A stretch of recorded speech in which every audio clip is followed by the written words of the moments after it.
Acast powers the world's best podcasts. Here's a show that we recommend. Lies, exploitation, and the American dream turned nightmare. This is Big Sugar, a deep dive into the inner workings of the sugar industry. I'm Celeste Headley, and in a new podcast, I'm investigating a true crime story like no other about the men who risked their lives to cut sugarcane.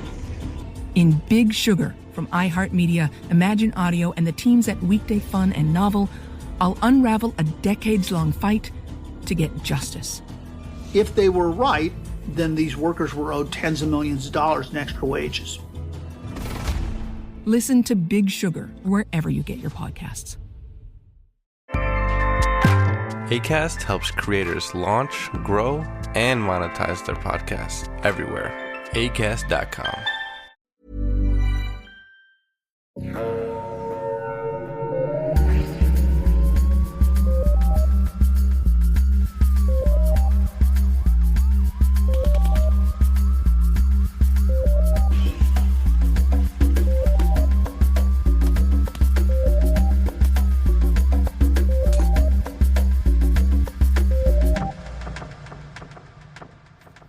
Bonjour tout le monde! Bienvenue à Un peu de crime dans ton café! Je suis votre animatrice Catherine et je suis avec Audrey. Comment ça va? Ah! C'est la troisième fois qu'on enregistre notre introduction. La première fois, c'est parce que je disais n'importe quoi. Là, vous allez me dire, Catherine, tu dis toujours n'importe quoi. Mais là, c'était pire que d'habitude. Puis là, la deuxième fois, c'est parce que le micro d'Audrey a arrêté de fonctionner. C'est probablement les Elohim qui hantent son ordinateur. Aussi parce que c'était l'ordinateur de mon chum quand il était au cégep. Quand même une bonne raison. Et je ne suis pas une cougar, fait que je vous laisse deviner que c'est un vieil ordi. T'es peut-être une cougar. On le sait pas, faut laisser planer le doute. La moitié plus 7. Bon. La moitié plus 7. Non, je sais même pas de quoi je parlerais avec un jeune homme. Écoute, je sais pas de quoi tu parles avec ton chum maintenant. Ah! Non, c'est une joke! C'est une joke, on t'aime. OK. Je sais pas si j'avais le droit de nommer ton chum en nom, fait que je l'ai pas fait. Donc aujourd'hui, on va vous parler de choses épouvantables. Mais avant ça, on va vous présenter un bon café. Yes! Pas pire? Ouais. T'as tellement la peur dans tes yeux, là, la peur que le micro arrête de nouveau pis tout. C'est correct. Namasté! Namasté, tabarnak, comme ils disent. Donc, Namasté, calice! Donc, aujourd'hui, je vais vous présenter un café avant le cas épouvantable d'Audrey.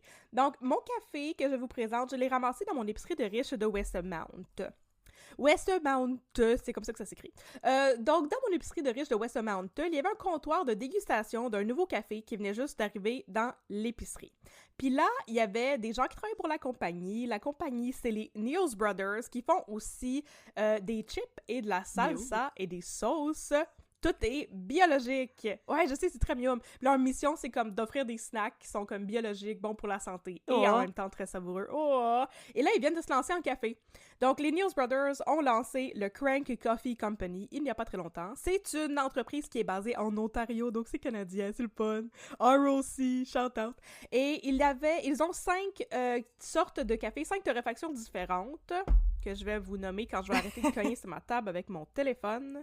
Pour ouvrir l'onglet de la café des Crank Brothers, da-la-di-la-da. Donc, ils ont 5 torréfactions différentes. Il y a le Fifth Gear, qui est un espresso. Il y a le Morning Glory, qui est un café pour le matin. Et c'est un café à torréfaction mi-noire. J'allais dire mi-moyenne, mais c'est pas ça, c'est parce que mes yeux voient pas bien. Il y a le Get Cranked à torréfaction foncée, qui est celui que moi j'ai essayé, le Crank It Up à torréfaction foncée, ainsi que le Cranky Pants à torréfaction foncée, et ils vont avoir bientôt le Decranked, qui va être décaf, ça va être génial. Et là, moi j'ai acheté la torréfaction foncée. Puis là, vous allez me dire, mon Dieu, Catherine, t'es-tu tombée sur la tête? T'aimes pas ça d'habitude, la torréfaction foncée? Effectivement, d'habitude, je trouve que ça goûte le brûlé, mais cette fois-ci, écoute, c'est tout le contraire, ça a changé ma vie. Ça dit sur le sac que ce café a des notes terreuses de réglisse noire et une finale fumée. Et c'est ça qui m'a accroché.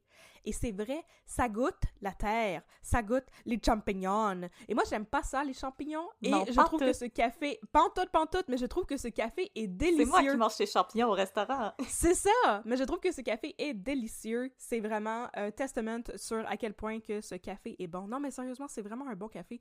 Il est très punché, il est fort, mais il n'a pas justement le petit côté âcre que le café torréfaction foncé peut avoir quand ça goûte un peu le brûlé, là.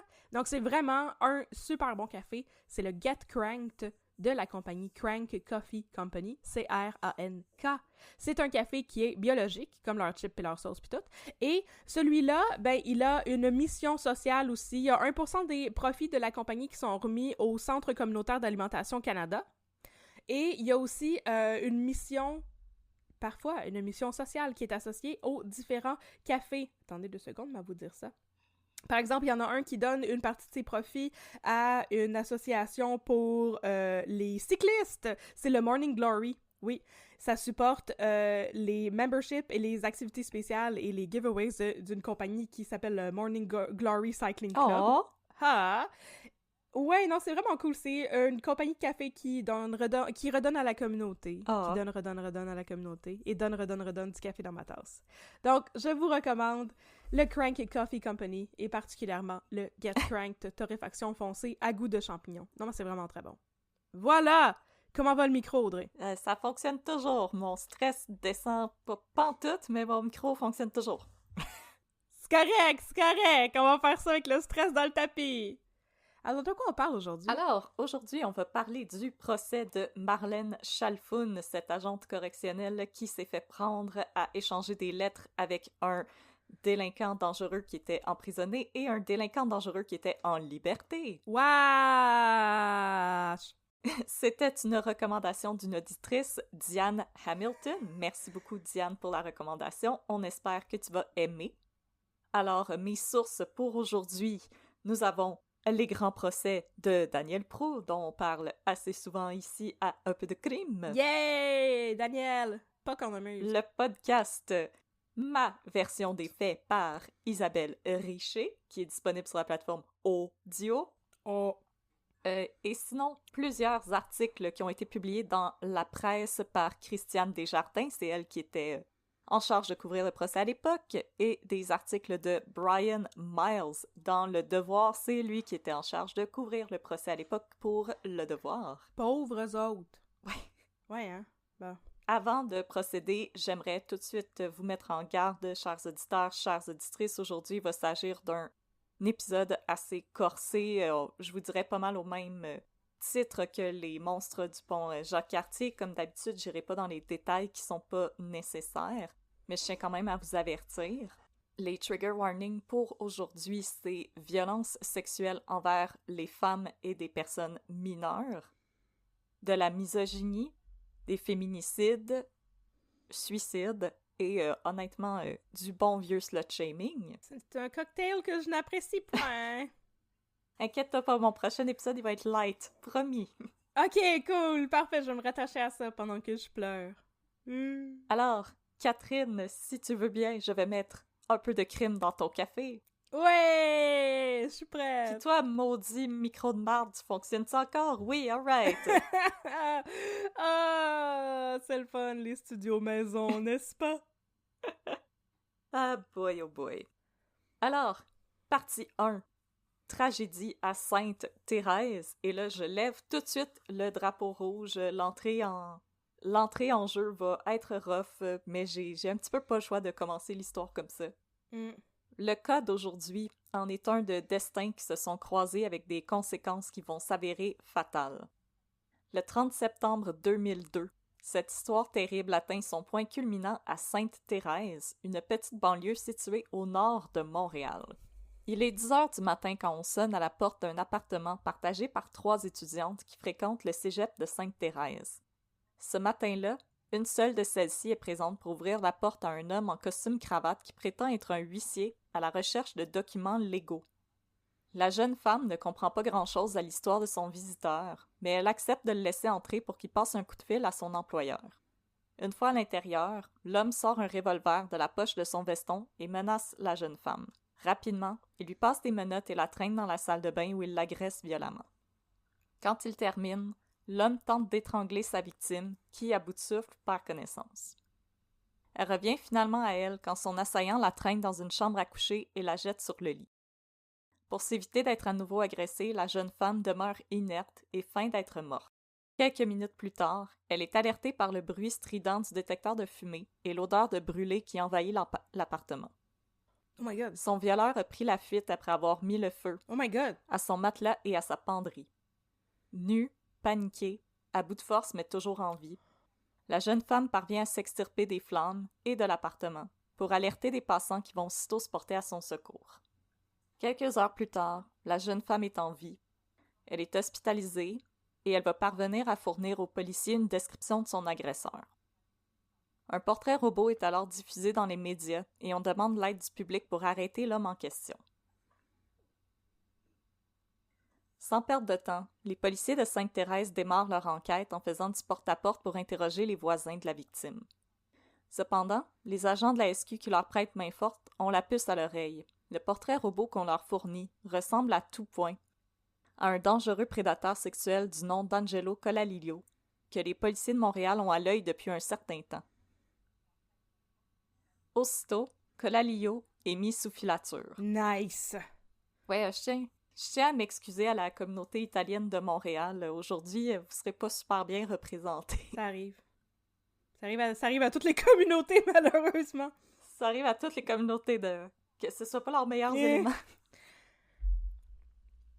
3 jours après le drame, soit le 2 octobre 2002, Angelo Colalillo est aperçu attablé au café Bocci sur l'avenue Dollard à Ville-la-Salle, en compagnie d'une femme aux longs cheveux noirs, alors inconnue des autorités.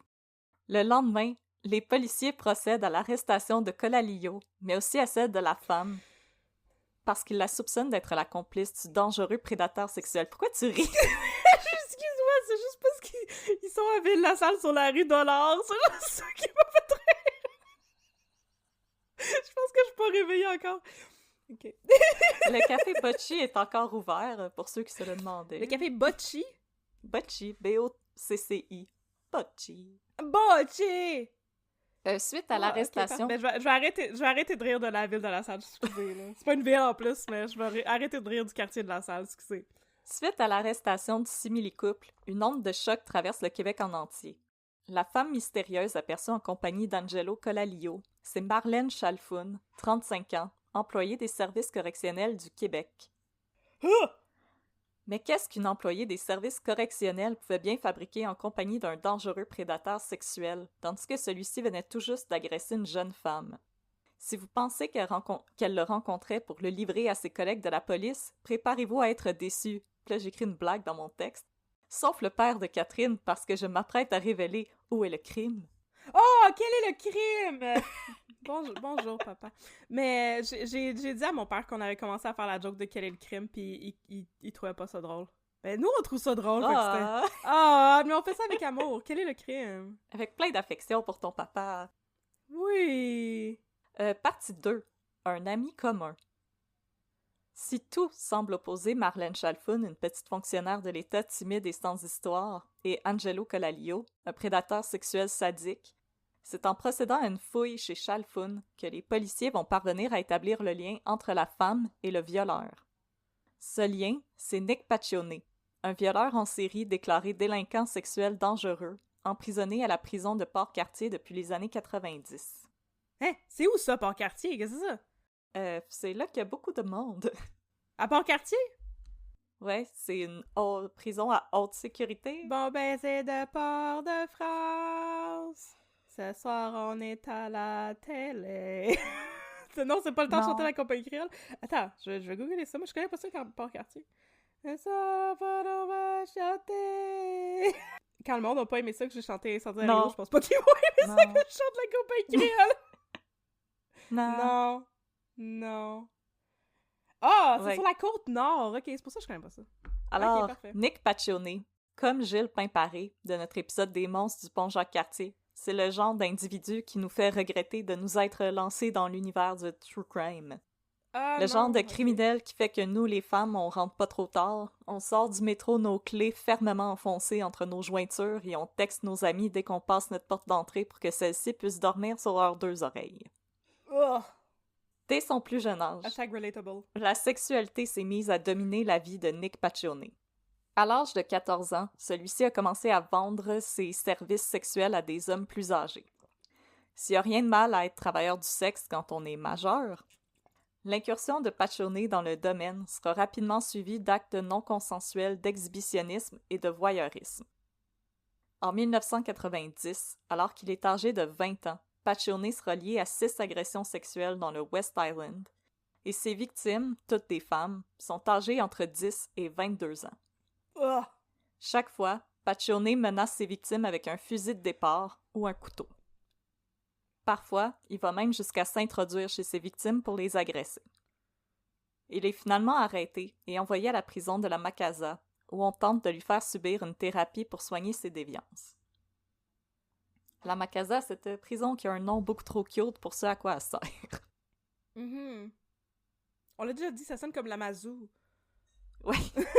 Malheureusement, selon Paccione, ces thérapies d'aversion dignes du film Orange Mécanique de Stanley Kubrick où on le force à regarder des scènes d'agression sexuelle dans une pièce où flotte une odeur d'acétone ou de viande pourrie ne font que l'exciter encore plus. C'est pas mon kink, ça. Non. Nope. En août 1992, pendant qu'il est en libération conditionnelle, il récidive et retourne en prison pour 7 autres années. Il parvient à obtenir une nouvelle libération conditionnelle surveillée en 1997, mais il est rapidement intercepté par un policier qui l'avait à l'œil, alors qu'il suivait 2 jeunes filles avec un sac en plastique à la main. Le contenu du sac? Un magazine pornographique et un couteau. La police resserre sa surveillance sur Paccione, et celui-ci retourne finalement en prison quand il agresse sexuellement une de ses voisines. Oh my god.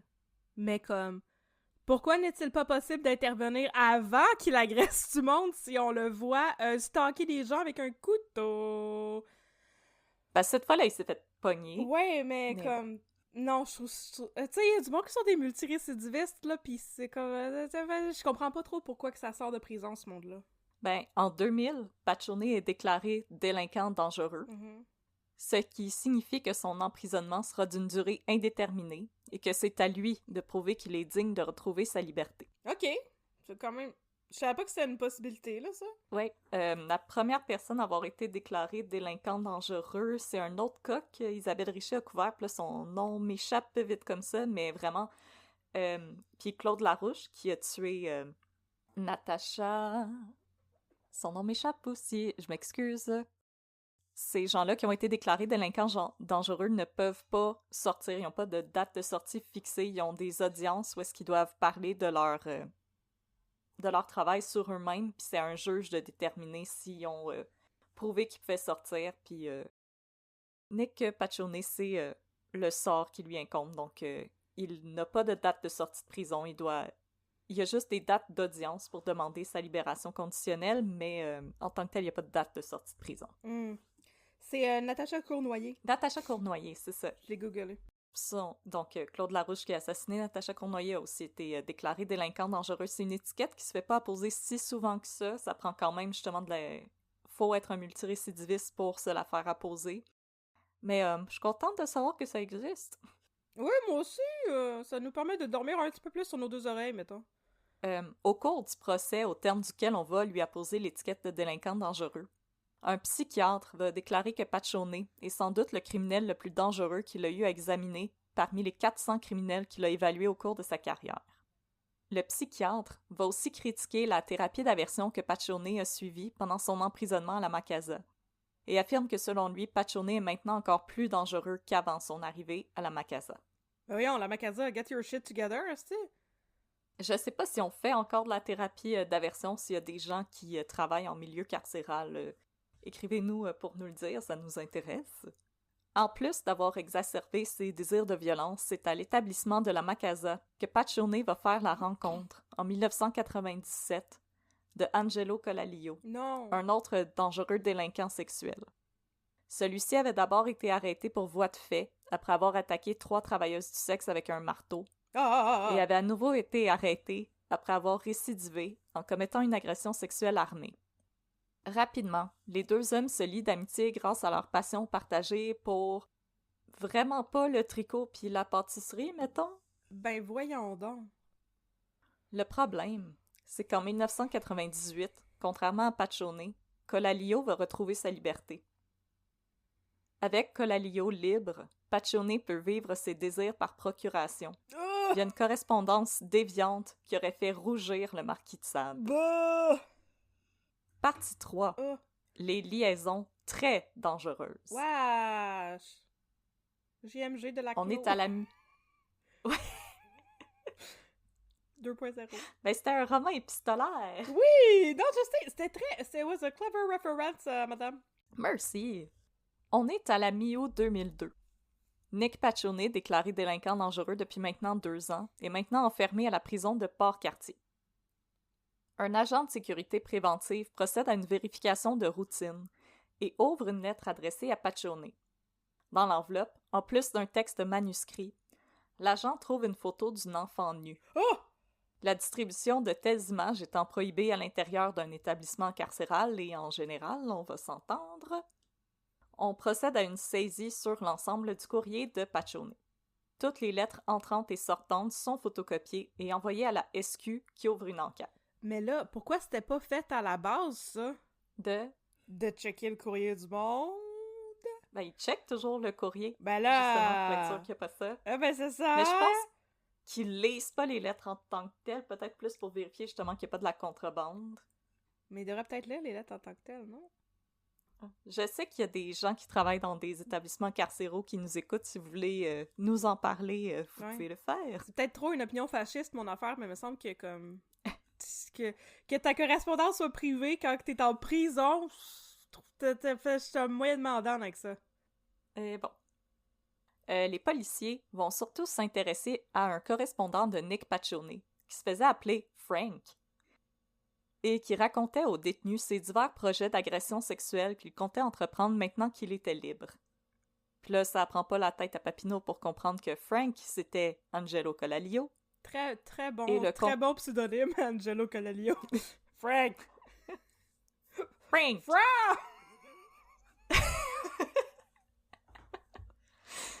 Alors, le contenu des lettres saisies par les autorités de Port-Cartier vont permettre de le lier au meurtre de Jessica Grimard, une jeune fille de 14 ans que Colalio avait violée et tuée dans un boisé à proximité de la résidence familiale. C'est le père de Jessica qui a fait la sombre découverte du corps de sa fille le 7 mai 2002. Les lettres vont également jeter une nouvelle lumière sur la mort de 2 autres femmes, Kristen Speech, une jeune fille âgée d'à peine 12 ans que l'on croyait morte en 1993 suite à un incendie du domicile familial à Rivière-des-Prairies. Les autorités avaient d'abord attribué la cause de l'incendie à un problème électrique, mais les lettres de Colalio révélaient une toute autre histoire.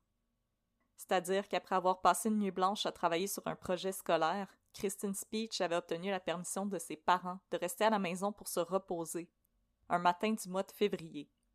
9 ans plus tard, dans une lettre rédigée par Colalio à l'intention de Paccione, il révélait qu'il avait suivi la petite Speech pendant plusieurs semaines quand elle revenait de l'école, et que, la voyant seule à la maison, il est entré par effraction dans le domicile. Il l'a agressée avant de la poignarder et de mettre le feu pour couvrir les traces de son crime. Regarde, c'est pour ça que je dis qu'on devrait peut-être lire les lettres qui sont adressées aux prisonniers. Ouais, je suis d'accord. C'est le même sort qu'a connu Annalisa Cefali, une jeune femme de 20 ans, également décédée dans un incendie à Rivière-des-Prairies la même année.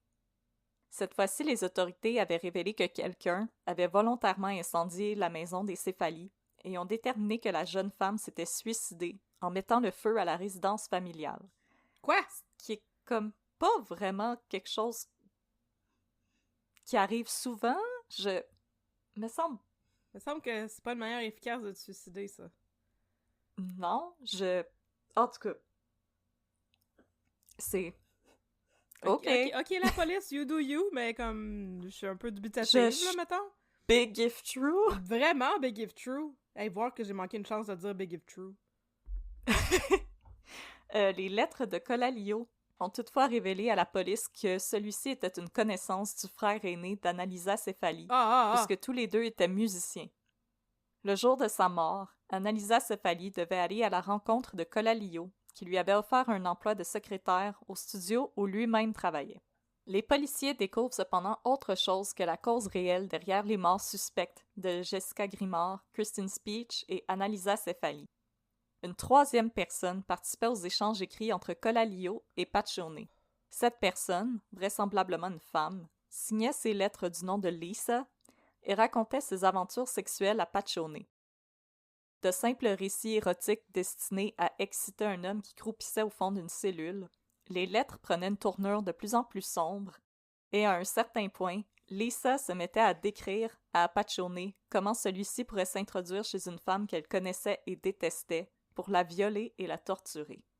Dans ses lettres, Lisa mentionnait également que cette femme avait une jeune fille, à qui Paccione pourrait faire connaître le même sort, et un petit garçon de 2 ans. Non!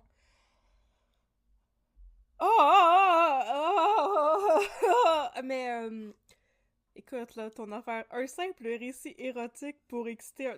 Non, qui s'excite avec les pensées dans sa tête, là? Voyons donc! Arc!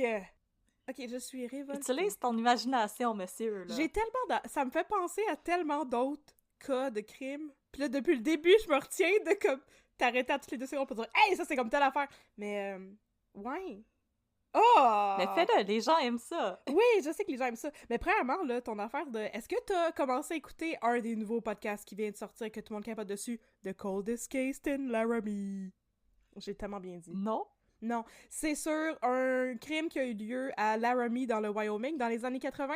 Puis justement, c'est ça, c'est une jeune fille qui s'est faite comme tuer, puis pour dissimuler ses traces, le gars qui l'a tué, il a mis le feu à son appartement. Ça me fait penser à ça, j'avais pas entendu ça souvent, mais ouais. C'est ça, The Coldest Case in Laramie. C'était le MO d'Angelo Colalio, puis j'étais un petit peu comme... Je side-eye un petit peu la police de Rivière-des-Prairies, que c'est arrivé 2 fois à un très court intervalle à Rivière-des-Prairies, puis il était comme « Oh! C'est une gang de pyromanes, hein, Rivière-des-Prairies! » Mais non, mais la première fois, il pensait que c'était un feu électrique, parce que c'est ça, j'ai écouté un autre podcast il y a pas longtemps, là, je pense que c'est un épisode de Let's Go to Court, où il parlait d'un incendie qu'il y avait eu, que la police, pendant longtemps, pensait que c'était un père de famille qui avait mis le feu à sa maison pour tuer sa famille, mais en fait que c'était vraiment un problème électrique. Fait qu'apparemment, l'analyse des patterns d'incendie, tu sais, sur les tapis ou ces affaires-là, c'est pas une science infaillible, mettons. Puis dans les années comme 90, on n'avait pas les mêmes moyens pour comprendre comme les patterns de feu et tout qu'on a aujourd'hui. Fait que je pense, ça, genre, je leur donnerais le bénéfice du doute à la police de Rivière-des-Prairies. C'est possible qu'ils aient conclu à un incendie d'origine naturelle quand c'en était pas un, mettons. Ok, c'est correct. Ouais. Mais l'autre affaire à laquelle j'avais pensé, c'est, est-ce que tu vas entrer dans la question des les crimes de pensée? Oui. Oui, tu vas entrer là-dedans? On va pouvoir en parler tant. Mais je vais pas entrer parce que mon texte est un peu long. Ouais. Mais tantôt, quand on va rentrer dans le procès, gêne-toi pas pour me couper parce que, comme je te dis, mon texte était long puis je me suis dit que j'allais te laisser le leeway de le faire si vous voulez. Ben, c'est correct, mais c'est parce que ça me fait penser à l'histoire du Cannibal Cop. Ouais. Ouais, ok, c'est ça, parfait. Ben, je vais chercher son nom pour pouvoir le nommer tantôt. Ok, continue, go. D'accord. Alors, incapable de sortir de sa cellule pour passer à l'acte, Nick Paccione aurait mis Lisa en contact avec Colalio, qui lui était en liberté et à la recherche de nouvelles victimes. Afin de prouver à Lisa que Colalio était l'homme qu'il lui fallait, Paccione lui avait fait parvenir la lettre où Frank, c'est-à-dire Colalio, décrivait en détail avec un plaisir sadique l'agression suivie du meurtre de la petite Kristen Speech. Si Lisa se montre d'abord choquée par le contenu de la lettre et questionne Paccione quant à la véracité du récit et va même jusqu'à menacer de remettre le tout à la police, elle finit par s'adoucir et questionne son correspondant sur l'identité de Frank. Elle souhaite le rencontrer, voir s'il est vraiment celui qu'il prétend. Lisa se dit fascinée par Paul Bernardo et elle souhaite rencontrer Frank pour potentiellement devenir sa Karla Homolka. Mais là, attends, comment qu'elle a rencontré Lisa, entre guillemets? Comment qu'elle a rencontré Nick Paccione? Je vais le dire tantôt. Ah, ok, excusez, je me demandais comme d'où avait commencé leur Calespanes. Ça va y arriver dans le procès, inquiète-toi pas. Ah, d'accord. Heureusement, le complot pour agression sexuelle n'aura jamais lieu, et l'arrestation de Colalio, le 2 octobre 2002, va permettre de révéler l'identité de la troisième correspondante. Lisa, c'est le nom de plume de Marlène Chalfoun, l'agente correctionnelle qui a été arrêtée avec Angelo Colalio. Yark! Partie 4. On peut plus rien dire. Oh boy! Le 3 octobre au soir, la police se présente au condo de Marlène Chalfoun pour la placer en état d'arrestation. La femme de 35 ans supplie les policiers de ne pas l'arrêter. Elle jure qu'elle va collaborer à l'enquête, mais leur explique que si elle est arrêtée et détenue, elle va perdre son emploi. Quelque chose auquel tu aurais dû réfléchir avant, madame, whatever. Ben là! Malgré les protestations de Chalfoun, celle-ci va être arrêtée et faire face à 2 chefs d'accusation, soit complicité dans l'affaire de l'agression sexuelle de Sainte-Thérèse et complot dans le but de faire violer et torturer une femme de son entourage. Aussitôt, les avocats de Chalfoun se mettent à l'ouvrage pour que leur cliente bénéficie d'une remise en liberté, arguant que celle-ci ne représente pas un danger pour la société. Ils témoignent de la bonne réputation de Chalfoun, que celle-ci est détentrice d'un baccalauréat et d'une maîtrise en criminologie. OK. Ça doesn't make her a good person. Nope. Je suis désolée. Mais ça fait surtout d'elle une personne qui should have known better. Ah ouais, peut-être un peu, hein. Et qui mène une petite vie paisible, qui a un emploi stable, qui est propriétaire d'un condo et d'un petit chien qu'elle adore. OK, mais non. OK.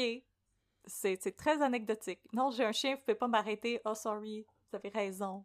Des voisins et collègues de Chalfoun iront même témoigner en sa faveur, affirmant qu'il s'agit d'une femme tranquille et appréciée par son entourage. Mais ça veut rien dire. Ça veut rien dire. Tu sais, comme on utilise toujours comme raccourci, il y avait des amis, Hitler. Ouais. Mais c'est ça veut rien dire, pour vrai, voyons donc. Il était tellement un gentil monsieur jusqu'à ce qu'il tranche la gorge de tous ses enfants. Ah, absolument, absolument. Il était fin, il était de Bundy, sauf le fait qu'il avait agressé puis tué plein de monde. Mais, le 16 octobre 2002, la juge Juanita Westmoreland Traoré... Tabarnouche. What a name! Oh, oh, oh! Je voulais le dire. Okay. Alors, la juge va trancher que Marlène Chalfoun doit demeurer en prison en attente de son procès. Elle estime que Chalfoun a fait preuve d'un manque de jugement flagrant, je suis d'accord à 2000%, en entrant en contact avec un délinquant dangereux, ce qui allait également contre l'éthique de son emploi à titre d'agente de service correctionnel. La juge estime qu'il en va de la sécurité des victimes de Colalio et du public en général que Chalfoun demeure emprisonné pour le reste des procédures judiciaires. Cependant, petite victoire pour les avocats de Chalfoun, les chefs d'accusation de complicité pour l'agression de la jeune femme de Sainte-Thérèse seront abandonnés pour manque de preuves. Puisque les seules preuves qui pesaient contre elle étaient des bribes de conversation entendues au café Bachi par un policier qui filait Colalio, puis au fil de cette conversation, Chalfoun aurait averti Colalio que son portrait circulait dans les médias et qu'il devrait fuir le pays le temps que les choses se calment. Mais malgré qu'elle était peu reluisante, cette conversation, elle n'était pas admissible en cours et on n'a pas d'autre choix que d'abandonner le chef. Il va falloir attendre près d'1 an avant que Marlène Chalfoun ne subisse son procès. Dès le début des procédures, les avocats de Chalfoun vont tenter de faire tomber les accusations, tout en faisant une requête pour que la correspondance de Chalfoun, Paccione et Colalio soit marquée d'une ordonnance de non-publication. Ces lettres, une vingtaine au total, formaient l'entièreté de la preuve qui pesait contre Chalfoun. Puisque la preuve est habituellement publique, les médias vont contester cette ordonnance de non-publication pour que soit révélé le contenu des lettres. Spill the tea on tea! We want the tea! The disgusting tea!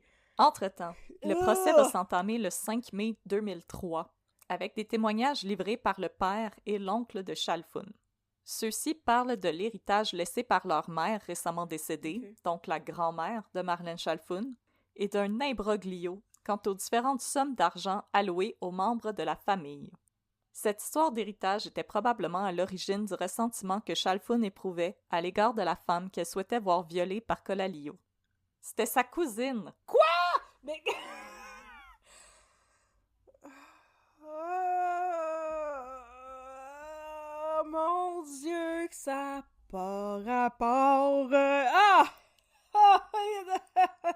OK. Oh, Jesus freaking Christ. Ça va être awkward le prochain spin de Noël. que comme ça, tu voulais que je me fasse violer, toi, là? Moi pis ma fille... Pis mon bébé? Ben voyons donc! Mais c'est quoi? Mais c'est quoi? C'est quoi? C'est quoi la style de rapport? C'est une chicane pour un héritage. Oui, mais je veux dire, s'il y a une chicane pour un héritage, pourquoi tu vas pas hire un cambrioleur pour aller voler de l'argent? Ça aurait plus rapport. Va contester en cours, va chercher un avocat. C'est quoi la style de rapport? Madame! Ok, excusez, je suis fâchée. Ben, c'est comme l'excellente série britannique Happy Valley. Mon patron a pas voulu me donner une augmentation, fait que je vais faire kidnapper sa fille. Oui, c'est ça. What could go wrong? Beaucoup de choses. Et puis... Allez regarder Happy Valley. C'est vraiment bon. C'est vraiment bon. Et puis... Oui. It's not happy. Non, it's not happy. Et puis là, coup de théâtre. Une fois les témoignages livrés, la couronne et la défense vont déposer une ordonnance de non-publication conjointe au sujet des lettres de Chalfoun. Dans le podcast d'Isabelle Richer au sujet de l'affaire, on apprend que la couronne qui demande à ce que sa preuve ne soit pas rendue publique, c'est très inhabituel. Ouais, c'est ça. ¿Por qué? Comme dirait les Je vais Espagnols. l'expliquer. On apprend donc que les deux parties s'entendent pour limiter le caractère public du procès, ce qui, selon Brian Miles du Devoir, s'attaque par le fait même à un principe essentiel pour la saine administration de la justice. Il ne s'agit pas ici d'une curiosité malsaine quant au contenu des lettres. Bien au contraire, le droit à un procès public est clairement inscrit dans la Charte des droits et libertés. Donc, ouais, c'est comme l'affaire du procès secret là, de l'année passée qui a tellement fait jaser, là, ouais. C'est que les journalistes sont techniquement nos yeux puis nos oreilles de ce qui se passe dans les procès. On a le droit de savoir, nous, pourquoi une personne est accusée. Comme Brian Adams du Devoir. Exactement. Brian Miles. De leur côté... J'aimerais plus qu'il s'appelle Brian Adams. Donc, les avocats... Ça manque de légèreté, ce cas! Je sais. Oui. Les avocats, tant de la couronne que de la défense, affirment que le contenu des lettres touche directement à la vie privée de l'accusé, à son jardin secret, et ne sont pas d'intérêt public. Oui, mais là, mange la chenaille! Voyons donc. Les avocats iront par ailleurs même jusqu'à demander à la juge président au procès, l'honorable Micheline Corbeil-Laramé, de ne procéder à la lecture de ces lettres que dans son bureau et non pas en salle d'audience. Ben non, dans mais son bureau avec des lumières tamisées. Ah, ben, les petites chandelles. Mais tu peux redact, là. Tu peux ôter les noms, ou, tu sais... Je veux dire... il est... Où est le crime, comme dirait mon père? Il est là, le crime. Il faut qu'on ait accès à ça. Si on cache toutes les lettres, c'est on va parler de quoi, là? Ouais! De la fois qu'elle a oublié de sortir ses vidanges, je sais pas. Ouais, c'est ça. Alors, pour contester l'ordonnance de non-publication, les médias, parmi eux Le Devoir et la presse, vont s'allier pour faire appel à Maître Blanchard, un spécialiste en droit des médias qui s'oppose à la requête en faisant valoir que la liberté de presse n'est pas un mal nécessaire, mais un droit fondamental reconnu par la Cour suprême. Selon lui, une telle entente risque de mener à un procès en huis clos, ce qui est inacceptable. Ouais! Bravo, M. Blanchard! Yes, sir! Finalement, la Cour d'appel tranche en faveur des médias. Plus rien ne pourra empêcher le public de voir ces fameuses lettres que Chalfoun avait échangées avec Paccione. Non, rien de rien. Dans ma version des faits, Isabelle Richer parle des lettres de Colalio comme d'une abomination, et qu'il aura fallu plusieurs années pour arriver à les chasser de son esprit. Je vous laisse donc deviner que je ne vais pas les citer. Cool! Anyway, je les ai pas trouvés, puis je les ai pas cherchés. Ah, ben t'as bien fait, oui. Mais oubliez pas que dans la vie, il y a des choses qu'on peut voir, mais qu'on veut pas nécessairement voir. C'est correct, c'est votre vie, vous faites ce que vous voulez, vous connaissez votre seuil d'acceptabilité, mais tu sais, comme moi, le film Les 120 jours de Sodome, j'aurais été bien contente de pas le voir. Moi, je l'ai jamais vu. Oh, tu peux t'en passer. C'est correct. L'expression manger de la marde devient infiniment moins comique quand t'as vu ce film-là. C'est pour ça qu'on dit manger de la chenaille ici. Voilà. Voilà. Un autre obstacle va cependant se mettre en travers des médias. Les avocats d'Angelo Colalio veulent faire interdire la publication de toute lettre qui révélerait l'identité de leur client. Selon eux, puisque le procès de Colalio aurait lieu après celui de Chalfoun, si ton identité devait être révélée, avant que celui-ci ne soit entamé, alors il ne pourrait avoir droit à un procès juste et équitable, puisqu'il serait jugé en fonction de l'image que l'on ferait de lui au cours du procès de Chalfun. Ben ça, je suis d'accord avec ça. Ça, c'est vrai, par contre. Oui, ça, je trouve que c'est un meilleur argument, effectivement. Mais encore une fois, un Sharpie noir, là, it goes a long way. Ben écoute, on va arranger ça assez facilement. On va tout simplement continuer de référer à lui comme étant le fameux Frank. Ah, c'est simple, finalement. Voilà, mais moi, pour pas vous mélanger, chers auditeurs, je vais l'appeler Colalio parce que le procès est terminé de toute façon, fait qu'il n'y a plus d'identité à protéger. Le procès est terminé! Oui, ça fait 20 ans, tu vas juste dire si le procès était pas terminé! Ben, celui de Sinor, Ok, il a duré quasiment ça. Oui, effectivement. Oh, ça sera décourageant. Partie 5. Entre fantasme et réalité. Le débat sur la publication des lettres terminé. Le procès de Chalfun peut reprendre le 9 mai 2003. Celui-ci est présidé par la juge Micheline Corbeil-Laramé. Ah. Au cours du procès... Qu'est-ce qui est arrivé à Juanita Chose, là? Ah, c'était juste l'enquête préliminaire. Ah, d'accord. Elle avait un beau nom. Oui. Au cours du procès, on apprend que Chalfun échangeait des lettres avec Paccione depuis près de 7 ans. Elle l'avait connu par l'entremise d'une annonce qu'elle avait fait passer dans le journal pour rencontrer des hommes. Paccione était friand de ce type de correspondance. Enfermé à Port-Cartier, c'était sa manière de laisser libre cours à ses fantasmes. Au fil de leurs échanges, Chalfun et Paccione se racontaient des récits de plus en plus scabreux, qui mettaient en vedette des personnages supposément fictifs dans des scénarios érotiques où la violence était très présente et le consentement inexistant. Entrecoupé de scènes banales tirées de sa vie quotidienne, comme son manque d'argent, sa haine pour son père, Chalfun raconte à Paccione ses expériences avec divers amants. I love sex, écrit-elle à plusieurs reprises, et va même jusqu'à se décrire comme une putain. Parallèlement, Chalfun cherche à aider Paccione. Elle l'encourage, lui donne des conseils pour qu'il obtienne un jour sa libération, lui recommande des avocats. Donc, on comprend qu'elle était au courant qu'il était en prison, là. Les récits vont... Ben oui, mais ça doit. Je veux dire, si elle y écrivait, elle devait adresser ses lettres au service correctionnel. Oh, il habite en prison, c'est tombé original. La crise du logement. Ah, c'est... Ben, c'est ça. It's going too far, la crise du logement. Les récits prennent toutefois une toute autre tournure quand Chalfun parle d'une femme de son entourage qu'elle déteste, à qui elle a attribué le sobriquet de « that bitch », et d'un projet d'agression sexuelle clé en main que Paccione pourrait commettre sur cette femme ainsi que ses 2 enfants. Elle se désole cependant que son correspondant soit enfermé et qu'il ne pourra pas passer à l'action. Mais Paccione est allumé par le projet de Chalfun. Dans une nouvelle lettre, il répond qu'il connaît quelqu'un qui pourrait se charger de ce boulot pour elle. Un homme qu'il décrit comme étant un bon ami, un frère. Il envoie, jointe à sa propre lettre, la lettre où Colalio décrit en détail l'agression suivie du meurtre de Jessica Grimard. Loin d'être dégoûtée, Chalfun éprouve de la fascination pour l'auteur de la lettre. Elle demande à Paccione plus de détails sur ce nouveau correspondant. Elle veut savoir s'il est vraiment qui il prétend être, et elle va demander à Paccione où Frank travaille pour qu'elle puisse aller le voir pour « feel the vibe ». Bad vibes only. Dans les jours suivants, Chalfun se rend au magasin de cellulaire où Colalio travaille et se fait passer pour une cliente. Dans une nouvelle lettre adressée à Paccione, elle l'informe qu'elle accepte que Frank prenne part à son projet d'agression. Elle se met à élaborer un scénario qui permettrait à Colalio d'entrer chez la femme. Elle dit qu'il pourrait se présenter chez elle en se faisant passer pour un parent éloigné, récemment revenu d'Italie pour la visiter. Qu'il devrait avoir en main un gros bouquet de fleurs et l'embrasser dès qu'elle ouvrirait la porte. Question de faire un gros show. Puis maintenant, les gens ils demandent pourquoi les millennials et les Gen Z, on n'ouvre pas la porte. Quand on n'attend pas de visite. Je trouve ça épouvantable. Je sais, il y a quelqu'un qui a sonné à la porte, comme, hier, il y a 2 soirs. Moi et mon chum, on a passé un gros 30 secondes à se dévisager avec des gros yeux. Qu'est-ce qui se passe? T'avais-tu commandé de la bouffe? C'était le monsieur... Non, c'était le monsieur sans-abri qui ramasse les canettes.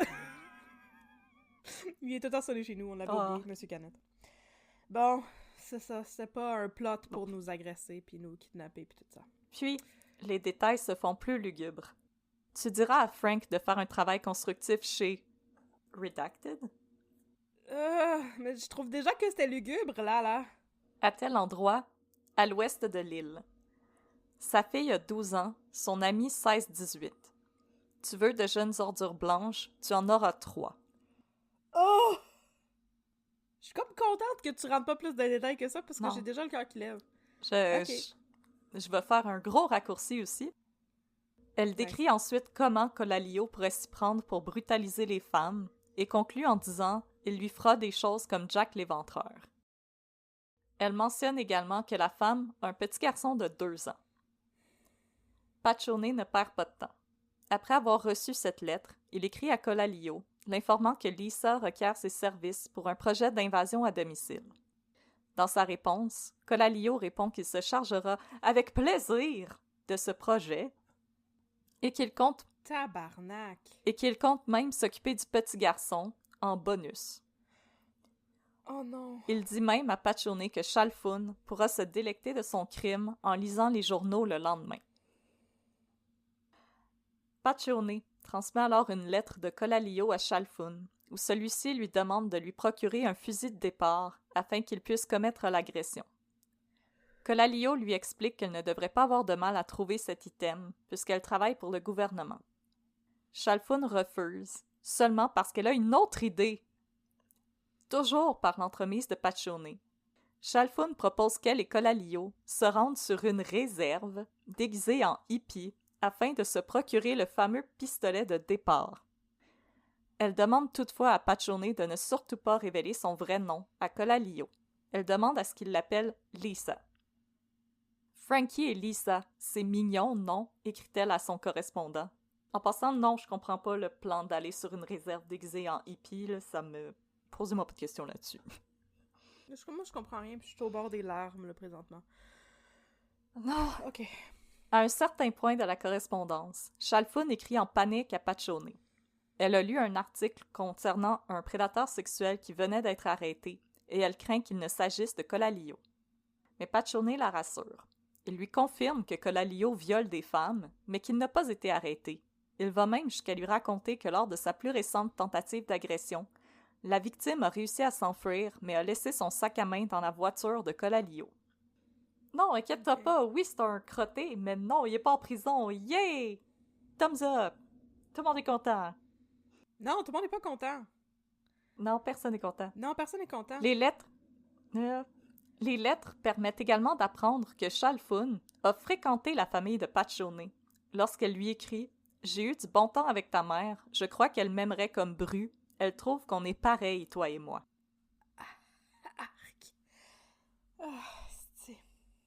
Et Paccione se délectait de chaque rapprochement avec Chalfun. Dans sa correspondance avec Colalio, il dit se régaler de la transformation de Chalfun d'une innocente jeune femme en petite déviante perverse. Non. Les 2 hommes se réjouissent à l'idée qu'une femme se joigne à eux et qu'ils pourraient se servir d'elle pour se procurer de nouvelles victimes. Non. Comme Carla Homolka, Ghislaine Maxwell. Pour les avocats de Chalfun, les lettres échangées entre leurs clientes, Paccione et Colalio, ne sont que des mots, rien que des mots. Ou pour citer Dalila, des paroles, des paroles, des paroles. Selon eux, quand Chalfun discutait de son plan de faire agresser une femme de son entourage, il ne s'agissait que d'un fantasme. Ces lettres ne sont pas fiables. Ces gens-là ont des fantasmes particuliers. Ils sont dans leur petite bulle de fantaisie. Ils ont peut-être autre chose en tête quand ils écrivent. Non. Maître Jean-Marie Tremblay conclut. Non. Donc, que sa cliente n'a commis aucun crime, et que si la couronne prétend le contraire, qu'il aimerait bien voir, et je cite, le bon de commande de ces crimes. Vous l'avez entre les mains, chose. Exactement. C'est ce que va dire l'avocat de la couronne, maître Miville Deschênes, qui va rétorquer qu'en lisant des passages des lettres de Chalfun où celle-ci invitait Colalio à faire la femme qu'elle détestait, qu'il s'agit là du bon de commande en question. La couronne souligne également que Chalfun savait que Colalio était parfaitement capable de passer à l'acte au moment où elle a rédigé la lettre, puisqu'elle avait lu celle où Colalio racontait avec ample détail le meurtre et l'agression d'une jeune adolescente. Oui.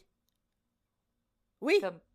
Puis elle savait que Pachone est en prison pour pas avoir oublié de payer un ticket de parking. Je suis tellement fâchée. Je suis tellement fâchée contre tous ces avocats. Non, juste l'avocat de la défense, pas l'avocat de la couronne. Il est correct. Non, mais c'est ça. C'est pas la même affaire. C'est là que je peux parler de la tante police. Des tantes crimes. Bientôt, je vais mentionner crime de pensée. Oui, vas-y, OK. Tu vas faire mon pétage. Mais Maître Tremblay...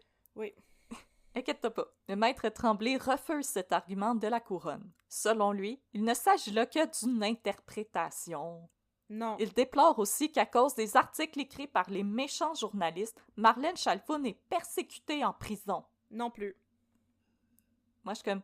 Non, habituellement, comme les policiers, les agents correctionnels et les gens qui travaillent à garder des gens en prison, ils ont un hard time en prison. Ah, en plus du monde qui agresse des gens. Fait que si t'as essayé d'inciter quelqu'un à agresser du monde, ça se peut que t'aies un hard time en prison. Y compris des mineurs. Ouais. Ah!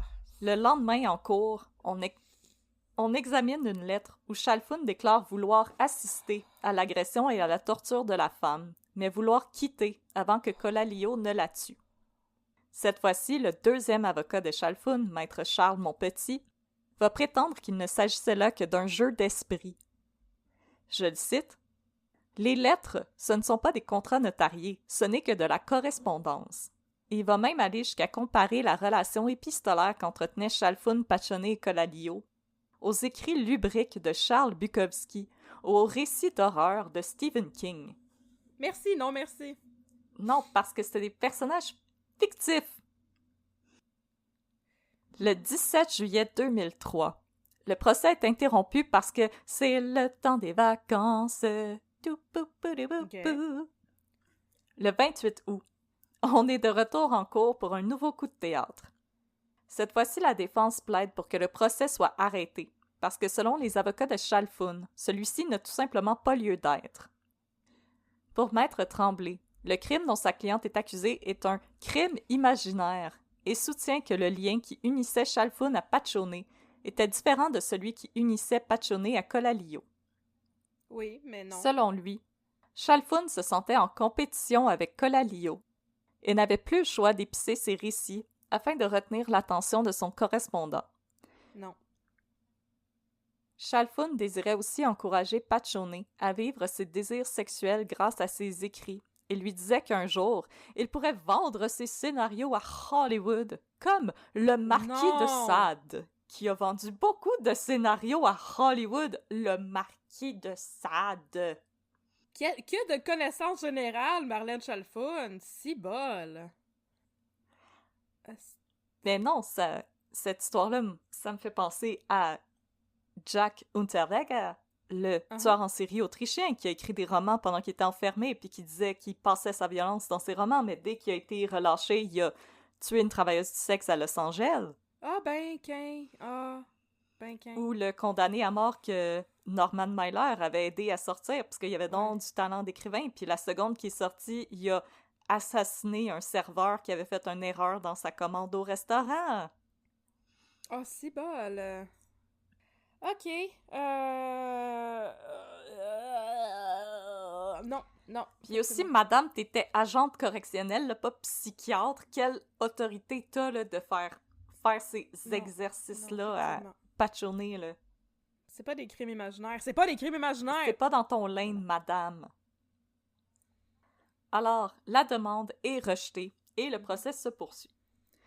Le 6 septembre 2003, Marlène Chalfoun est appelée par ses avocats à témoigner. Le visage caché derrière ses longs cheveux noirs, la femme, maintenant âgée de 36 ans, admet avoir développé une attirance sexuelle pour les bad boys dès la fin de son adolescente alors qu'elle côtoyait des proxénètes. Non. Pour elle, le sexe était la seule et unique manière par laquelle elle parvenait à avoir de l'attention de la part des hommes. Chalfoun admet également avoir été travailleuse du sexe pour des hommes plus vieux et fortunés qui lui faisaient des cadeaux somptueux et lui prodiguaient de l'argent. Elle était un sugar baby? Bébé sucre! Ce qui est pas mal en tant que tel. Non. Elle tient également à présenter ses excuses à sa victime potentielle, affirmant qu'elle n'a jamais vraiment voulu que celle-ci ne se fasse agresser. J'ai quand même l'impression que le prochain souper de Noël va être awkward. Elle se décrit comme une femme compatissante et tolérante, désintéressée par les possessions matérielles. Elle se dit également très réservée sur le plan sexuel. Hey, je me retiens de faire des commentaires, mon Dieu. Ben, vas-y, il y a un camion dans ma rue. Oui, c'est vrai, j'entends ça. Je me demandais c'était quoi le bruit. Oh my God, mais là, je veux dire, toute son affaire... je trouve qu'il y a absolument rien dans tout ce qu'elle a dit qui justifie ce qui s'est passé. Puis, excuse-moi, là, la sexualité est la seule manière dont j'ai de l'attention de la part des hommes. That sounds like a you problem, puis tu devrais peut-être pas faire des plots pour faire agresser des gens à cause de ça. C'est ça, là. C'est pas parce que tu réussis pas à avoir du poon satisfaisant que tu dois faire violer du monde, là. Qu'est-ce que c'est ça, ce raccourci de pensée bizarre-là, là? Non. Oh, Et lorsqu'elle en vient à justifier le contenu de ses lettres, oui. Chalfun se confond en explications pour convaincre la cour qu'elle n'écrivait que des fantasmes, rien de plus. Oui, mais non. Quand elle écrivait, elle n'avait qu'un but, exciter Paccione. Arc! Mais pour exciter Paccione, il fallait plus que du sexe dentelle. Ça prenait de la violence, de la torture, des victimes et des détails. Beaucoup de détails. Ainsi, le plan pour faire agresser sa cousine n'était qu'une histoire destinée à attiser l'imagination de Paccione. Non. Et les détails qu'elle lui a fournis contribuaient à l'excitation de son correspondant. Non, je suis pas d'accord! Elle justifie le niveau de violence de ses récits en expliquant que quand Paccione lui a transmis la lettre de Colalio, où celui-ci décrivait l'agression et le meurtre d'une jeune adolescente, que c'était sa manière de lui dire que ses histoires à elle étaient plates. Elle a par la suite cherché à faire compétition avec les récits scabreux de Colalio. Chalfun insiste également qu'elle a seulement voulu connaître Colalio pour qu'il puisse alimenter ses fantasmes, qu'il lui fasse connaître d'autres hommes, devienne son sugar daddy, ou l'amène dans des endroits underground où on a des rapports sexuels à plusieurs. Non. Ce qui est un autre raccourci de pensée un peu étrange. Mais c'est parce que ça... Mais c'est ça, j'allais dire, ça n'a pas... C'est pas... Je ne vois pas le rapport. Si elle voulait exciter Nick Paccione, là, pourquoi que... Je veux dire, il y en a du monde que c'est leur kink, les faux viols. Pourquoi qu'elle faisait pas écrire des fantasmes par rapport à elle-même? Quand tu vas sortir de prison, tu vas pouvoir rentrer chez nous puis me vacciner contre mon gré. Non, mais pour vrai, je veux dire, tu sais, ça, je comprendrais plus. C'est le fait qu'elle impliquait quelqu'un d'autre là-dedans puis qu'il l'a mis en contact avec quelqu'un qui, effectivement, était en liberté. Qui possédait absolument les moyens de commettre ce qu'elle disait, là. Non, moi aussi, je pense plus qu'on peut dire que je faisais juste semblant puis tout. Il y a plus rien d'imaginaire. Puis comme... Non. C'est ça, moi aussi, je me dis... Mais madame, pourquoi t'as pas décrit comme ce qui pourrait te faire à toi? Oui, c'est ça. Aussi, je tiens à mentionner avoir des désirs sexuels, BDSM, ou vouloir participer à des orgies. Il y a rien de mal. Il y a rien de mal à ça. C'est la vie privée puis la vie publique, c'est deux choses complètement compartimentées. Vous pouvez avoir des désirs BDSM puis avoir une vie très vanille où un n'implique pas l'autre puis t'as pas besoin de devenir ami avec un délinquant sexuel pour vivre tes fantasmes, là. Trouve-toi un partenaire qui est intéressé à vivre les mêmes choses que toi. C'est tout. Ben, l'important, c'est le côté consensuel aussi, c'est ça. Exactement. L'affaire. C'est ça qui est important dans toutes les kinks. L'autre jour, je googlais ça. Je googlais les kinks. C'est très intéressant. Non, mais c'est ça qui est important. C'est peu importe c'est quoi, puis le niveau de comme... Tu sais, mettons, de infringement, le fait d'enfreindre les limites et tout, oui. Ben, l'important, c'est la consensualité. Fait que je veux dire... Tu peux pas dire je vais vivre mes fantasmes en agressant du monde puis c'est justifié parce que c'est mes fantasmes, ça marche pas, c'est pas non, parce que pas d'accord. Parce que la personne dont elle parle, elle a pas consenti à ce scénario-là. Non, c'est ça. Puis comme justement les gens qui nous écoutent présentement puis qui feraient partie de la communauté BDSM sont probablement en train de pogner les nerfs en faisant comme non, on fait pas ces choses-là en public. Puis justement, quand on voit des articles de gens qui promènent des gens en laisse à l'épicerie, la communauté BDSM vient toujours dire « We don't claim you » parce que les gens à l'épicerie n'ont pas consenti à voir ça. Puis l'humiliation, c'est un kink, puis forcer les gens à regarder ça, ça fait partie de leur kink. Puis si les gens n'ont pas consenti à ça, c'est pas correct, on fait pas ça. Ouais. C'est ça le bout que je trouve compliqué, mais je veux pas qu'on vire dans un podcast sur la sexualité, mais c'est ça, tu sais, justement, quand je cherchais des informations sur les kinks, tu sais, dans les kinks les plus communs, il y avait comme le voyeurisme puis l'exhibitionnisme, puis j'étais comme, ouais, mais c'est... Ça me semble que ça inclut justement un côté qui est non consensuel. Comment tu fais pour t'exhibitionner de manière consensuelle devant quelqu'un? C'est plus de l'exhibitionnisme, tu sais. Fait que si quelqu'un veut nous expliquer ça gentiment dans un courriel, faites-le. Mais je sais qu'il y a des gens, des fois, qui font des scénarios où ils se font humilier devant des gens, mais c'est des gens qui ont consenti à ce scénario-là. Ils sont dans une pièce, puis les gens qui regardent, c'est leur kink, le voyeurisme. Ils aiment ça regarder. Oui, c'est ça. Puis comme, c'est correct, tout le monde a consenti à ce qui se passe, puis les gens font ce qu'ils veulent, ils sont dans une pièce, ils vivent leurs choses. Tout le monde est majeur, consentant et vacciné, puis il n'y a aucun problème avec ça. Puis les gens qui font partie de la communauté BDSM qui nous écoutent, on vous respecte à 100%. Puis c'est pour ça que je tiens à faire cette parenthèse-là présentement, là, comme les gens BDSM vivent assez de stigma comme ça que qu'on commence pas à dire « Oh non, mais c'est correct, elle avait des désirs violents, fait que c'est normal qu'elle voulait comme faire agresser des gens de son entourage. » Non, c'est pas normal. Absolument pas. Non. Puis Chalfun, que je trouve que c'est quelque chose qui montre qu'elle avait comme un peu de la misère à faire la différence entre la réalité puis la fantaisie. Elle va dire qu'au moment où elle a rencontré Colalio, elle a été terrorisée, qu'elle se sentait comme Jodie Foster qui va à la rencontre de Hannibal Lecter dans Silence of the Lambs, et qu'à ce moment-là, elle a compris que son monde de fantaisie était devenu réel et qu'elle a eu peur. Puis, la défense se fait témoigner un psychiatre, Louis Morissette, qui était le psychiatre qui a témoigné pour Jocelyn Hutt. Encore? Ben oui, c'est ça! Oui. Il est souvent appelé par la défense. Celui-ci... As-tu témoigné quelque chose de plus pertinent que quand il avait témoigné pour Jocelyn Hutt? Mais... ok, je pense qu'il a perdu sa licence, Louis Morissette, aussi. Maintenant, je pense qu'il peut plus. En tout cas, c'est ça qui est rentré dans les mecs comiques. je veux pas le defame, là, je suis pas sûre, mais il me semble qu'il s'est passé quelque chose avec Louis Morissette. Celui-ci va conclure que Chalfun a bel et bien fait preuve de manque de jugement, de naïveté psychologique et d'une curiosité mal placée en correspondant avec Paccione et Colalio. Ouais. Cependant, dans l'ensemble, Chalfun n'est atteinte d'aucun trouble de santé mentale et n'est pas dangereuse pour la société.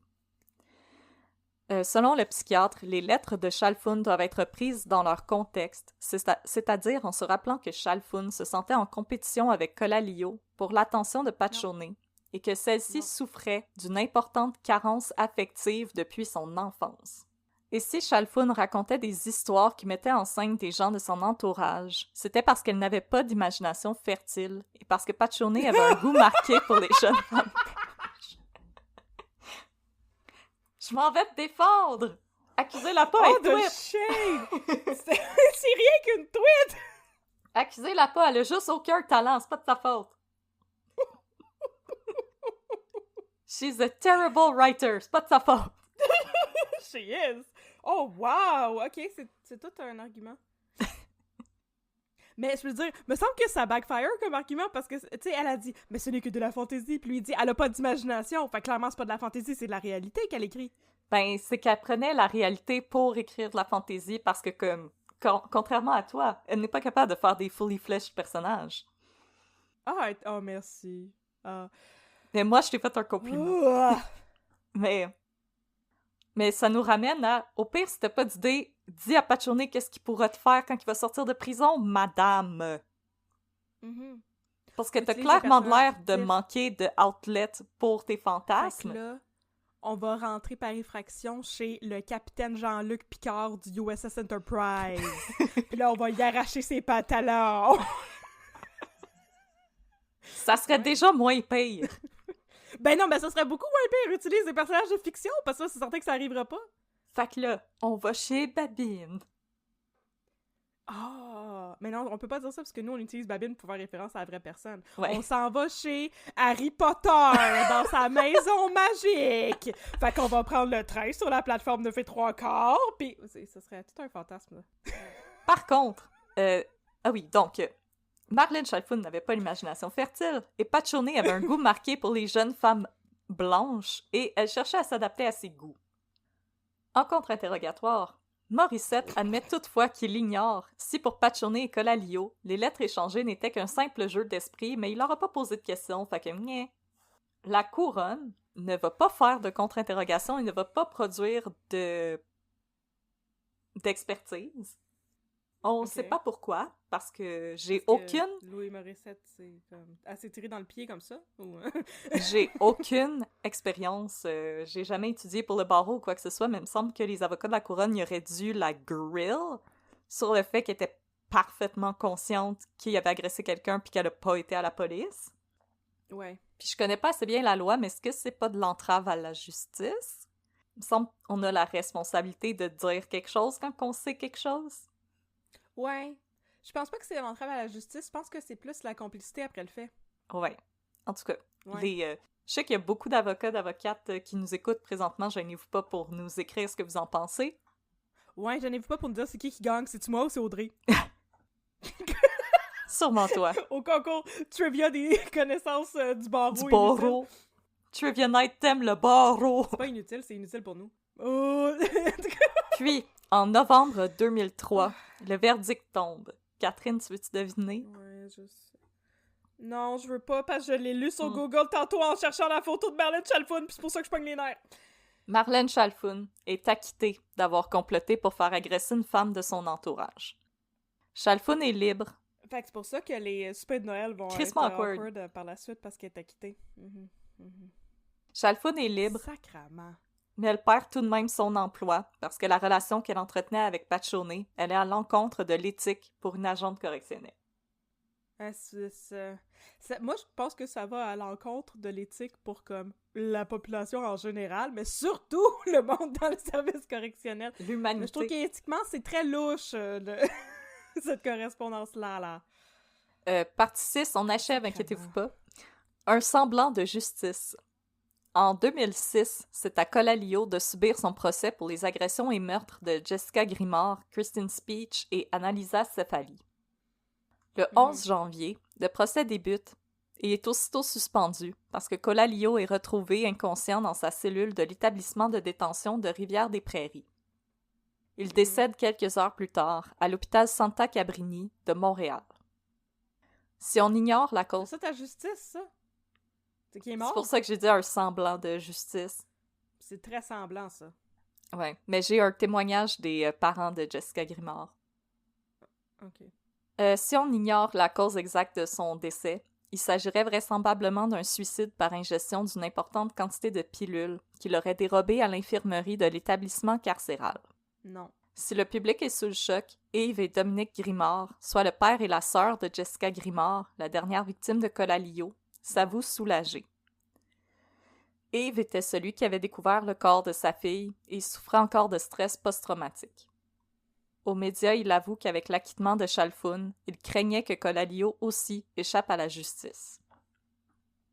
Dominique Grimard, elle, admet qu'elle est heureuse de ne pas avoir à revivre le calvaire de sa sœur en entendant Colalio témoigner pendant le procès. C'est les personnes concernées, je vais pas juger leur manière de trouver leur paix. Il ne reste plus que Nick Paccione. En 2010, il plaide coupable à des accusations d'avoir incité Colalio à poursuivre ses crimes via une relation épistolaire entre mai et septembre 2002. Il a également plaidé coupable d'avoir rédigé des menaces à l'endroit d'une procureure de la Couronne dans ces mêmes lettres. Puis en 2012, devant le juge Pierre Labelle, Paccione admet qu'il demeure un risque extraordinairement grand pour la société et pour les femmes en particulier.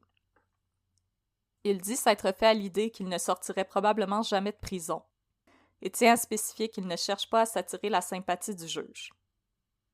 Du fond de sa prison, il poursuit des aspirations pour devenir écrivain et fait des études. Il dit s'intéresser à la politique, à la société et à la justice sociale. Malgré son comportement, il dit être en accord avec les féministes qui dénoncent l'utilisation de la femme comme objet au service des hommes. Il reconnaît par le fait même le mal qu'il le fait à ses victimes. Il dit que si un jour il sort de prison, il veut être interné à l'Institut Philippe Pinel pour y être traité. Il profite également de sa tribune pour envoyer un message aux hommes qui, comme lui, combattent une dépendance, peu importe sa nature.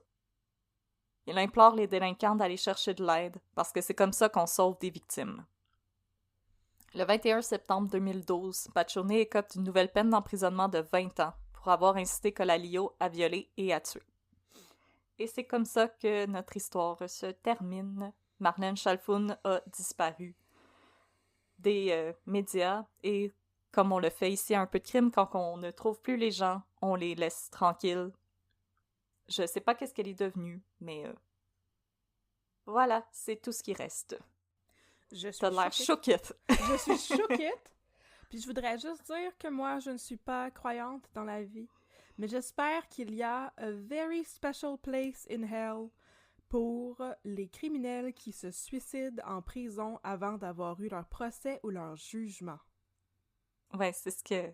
Je trouve ça d'une lâcheté et d'une dégueulasserie sans nom. T'as fait souffrir du monde, c'est à ton tour de souffrir. C'est ça, la justice, ce n'est pas d'arrêter les procédures. Je comprends ce que tu veux dire par rapport à la famille de... comment elle s'appelait? Stéphanie Grimard? Jessica Grimard. J'avais pas tout le bon prénom. Mais c'est ça, je comprends ce que tu veux dire par rapport à comme aller chercher la paix. Là, on avait parlé aussi pour le cas de, justement, Gilles Pin-Paré puis les monstres du pont Jean-Cartier, là. Mais, franchement, là... Non, c'est...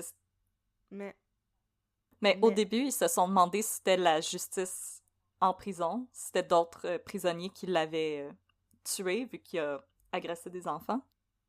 Mais non, ça serait... Ouais. Il n'y avait pas de marque de violence sur son corps, donc il se serait vraisemblablement suicidé avec des pilules. Mais, ouais. en effet, les familles... Dans le podcast d'Isabelle Richer, on entend les familles témoigner, puis on sent que c'est très bittersweet comme conclusion, surtout pour Kristen Speech puis Annalisa Sefali, que les familles ont dû vivre un nouveau deuil. Oui. Surtout pour Kristen Speech, où on pensait que c'était un accident, puis il essaie de faire la paix avec l'idée que c'est un accident, mais on espère qu'elle est morte rapidement, mais finalement, t'apprends que non, que ses dernières heures ont été horribles. C'est épouvantable. C'est épouvantable, c'est. Puis c'est ça, Colalio, j'imagine qu'il savait que cette fois-là, la justice ne le laisserait pas passer. Non, c'est ça. Oh, je trouve ça dégueulasse. Bon. Fait que, qu'est-ce que t'en penses? C'est peut-être temps qu'on parle du Cannibal Cop. Tu peux parler du Cannibal Cop ou je peux parler de mon expérience personnelle? Vas-y, parle de ton expérience personnelle. C'est plus pertinent que le Cannibal Cop. Trigger warning pour les gens qui écoutent encore. Puis si mes parents pouvaient arrêter d'écouter aussi, ce serait comme vraiment le fun. Il y a quelques années, j'ai reçu des menaces d'agression sexuelle et physique. Pas par rapport au podcast, inquiétez-vous pas, c'était une autre situation complètement unrelated. J'étais terrifiée pendant au moins 1 mois. Au moins, la personne ne savait pas où est-ce que je vivais, mais elle savait où est-ce que je travaillais. Puis j'ai contacté mes patrons à l'époque qui ont mis en place des mesures pour me protéger, puis pour protéger l'autre personne qui était concernée par ces menaces-là. J'ai dû parler avec la police. Ouais. C'était terrifiant. J'allais travailler à tous les jours, puis moi puis l'autre personne concernée par les menaces, on regardait sans arrêt les portes d'entrée de notre travail. Ouais. On marchait ensemble pour aller au métro tellement on avait peur. Fait que de dire comme non, c'était juste des paroles, c'est juste comme un output, c'est juste mettre ça dans des mots pour vivre ta violence sur la page et non dans la vie. Il y a des conséquences réelles, c'est-à-dire de créer une terreur chez ta victime potentielle. Oui. Je me doutais que la personne voulait pas passer à l'acte, mais c'était terrifiant pareil. De me dire que cette personne-là savait quand même une partie de où est-ce que je pouvais me trouver à différentes journées de la semaine. J'ai regardé par-dessus mon épaule vraiment longtemps, puis honnêtement, j'ai encore de la misère à être toute seule dans le métro. Mm-hmm. C'est traumatisant, puis de que les avocats de la défense, ils soient comme « Ah, non, c'était juste des mots, c'est pas si grave que ça. » Non, c'est extrêmement grave. Mm-hmm. Ça t'enlève une qualité de vie importante, puis ça crée des dommages psychologiques super importants. Puis Marlène Chalfoun, elle a pas donné l'adresse de la personne, mais elle a quand même donné des indices, puis on parle du début de l'Internet. Il y avait des possibilités de trouver les gens sur Internet à cette époque-là. Ouais. Moi, non, je trouve ça inexcusable. Ce qu'elle a fait, c'est inexcusable. Surtout avec des gens qui avaient le potentiel de passer à l'acte. Colalio était en liberté, Colalio avait agressé, tué des femmes. Ouais. Il était plus que partant pour le faire. Ouais. Ça n'avait pas été... En fait, la raison pour laquelle ils ne sont pas passés à l'acte, c'est parce que Marlène Chalfoun en avait parlé à quelqu'un de son entourage. Puis quand que Paccione l'a su, il a dit qu'il ne passerait pas à l'acte parce que là, trop de personnes étaient au courant. Fait elle en a quand même parlé à une vraie personne aussi. Là. Ça a débordé les lettres à un moment donné. Là.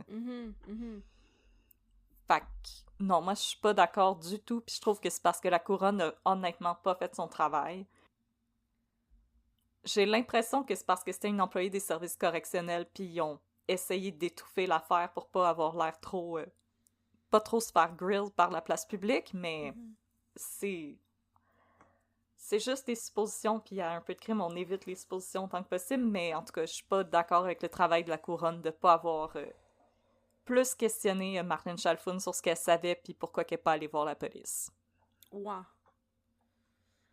Ouais, je suis d'accord avec toi. Puis oui, je trouve que c'est extrêmement grave. Puis justement, faut pas prendre ça à la légère parce que l'autre affaire qu'on ne sait pas, c'est à partir de quel moment ça va escalate et que ça va passer dans le réel. C'est ça. Parce que même si Paccione a dit on le fait pas, mais Colalio, il y a rien qui l'empêchait de continuer par lui-même, là. Oui. C'est ça, on peut pas savoir ça, puis c'est pour ça que justement on peut pas prendre ça à la légère, puis c'est pour ça que c'est un crime, même si on dit que c'était un crime de fantaisie ou je sais pas quoi, là. Moi je trouve ça, en tout cas, je trouve ça inquiétant et dangereux, puis moi je l'aurais trouvé coupable. Puis qu'est-ce que tu voulais dire sur le Cannibal Cop? Cannibal Cop! Ok, laissez-moi vous parler du Cannibal Cop. À un moment donné, aux États-Unis... Attends, on va checker la page Wikipédia. Je l'avais ouvert il y a 2 secondes pour avoir les dates.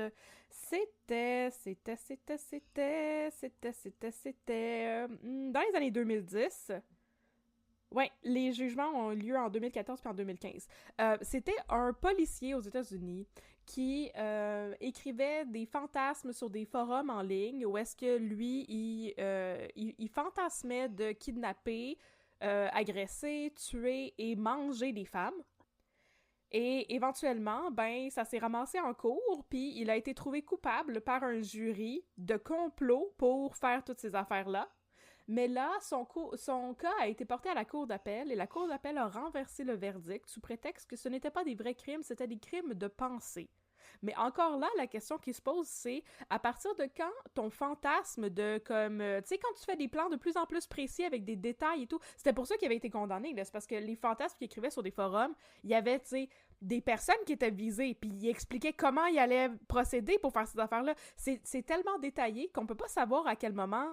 on passerait à l'acte, là. Il y aurait une claire possibilité, comme dans le cas de Marlène Chalfoun puis Colalio, là, de passer à l'acte pour vrai, parce qu'il y a un plan qui est flashed out. Tu sais? Fait qu'il avait été trouvé coupable, mais la cour d'appel a dit non, on peut pas vraiment dire qu'il est coupable de ça parce que en fait, c'est juste des crimes qu'il a fait en pensée. Moi, je pense qu'il y a quelque chose à dire pour les crimes faits en pensée. C'est quand même épouvantable. Fait que c'est ça. Pour cette raison-là, ben moi, je l'aurais trouvé coupable. Ouais. Moi aussi. Voilà. C'est pour ça que j'aimerais ça devenir juge. Isabelle Richer était pas d'accord. Elle disait que elle était d'accord avec le jugement. Elle disait techniquement, elle n'a pas commis crime, mais en tant que personne qui a reçu des menaces de viol, non, coupable. Inacceptable. Non, inacceptable, effectivement.